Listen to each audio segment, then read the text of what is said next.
बरगढ़ सहर डीआरडीए सम्मेलन कक्ष में मत्स्य और पशुसंपद मंत्री गोकुलानंद मल्लिक समीक्षा बैठक। विभाग पक्षर विभिन्न योजन मत्स्य चाषी रही सुविधा सुजोग विषय आलोचना करा जायथिला। बैठक में जिलापाल आदित्य गोयल, बरगढ़ विधायक अश्विनी षडंगी, अताबिरा विधायक निहार रंजन महानंद, बीजेपुर विधायक सनत गड़तिया समेत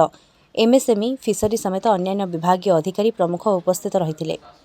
पोखरी खोलाठू आरंभ कर मत्स्य उत्पादन पर्यंत सरकार का सब्सिडी विषय उल्लेख करते मत्स्य और पशु संपद मंत्री Gokulananda Mallick. Bargarh DRD conference hall रे एटे आमर समस्त विधायक, कलेक्टर, पीडी एवं समस्त विभागीय अधिकारी आमर तीनटा विभाग आमर MSME fishery and annual husbandry तीनटा विभागर पुंखानुपुंख ये समीक्षा होता। बरगढ़ जिले में किपरि भाव में प्रथमे मत्स्य चाष मत्स्य उत्पादन रे केमती आगेब बर्तमान ये समस्त प्रकार सुजोग सुविधा रही आम सरकार तरफ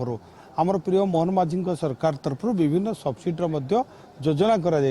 जो माने एसएचजी ग्रुप कथा कहतु जो माने पोखरी खोलिबे माछ चाष करेंगे जाँला छाड़े माछ खाद्य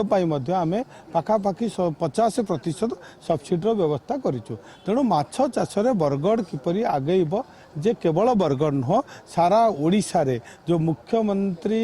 रही आमर कृषि उद्योग योजना रही किपरि भाव में ग्रामांचल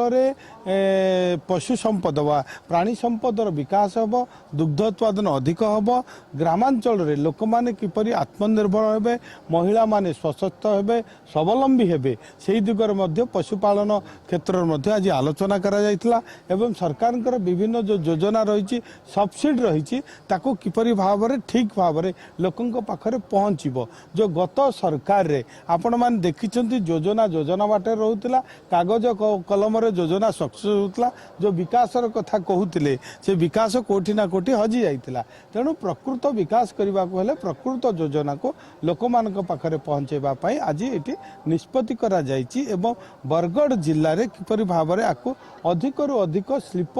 एटी प्रतिष्ठान करा जाय परिबो जो माइक्रो स्मॉल एवं मीडियम इंडस्ट्री अधिका एटी हेई परिबो सेही दिगरे मध्ये आलोचना करा जायछि एवं एही दिगरे आम सरकार मध्ये प्रोत्साहन राशि व्यवस्था करा जाउछि एवं जो माने युवा उद्योगी रहिछन्ति जो माने नुआ स्टार्टअप रहिछन्ति करबा को चाहुछन्ति ता पई मध्ये आमे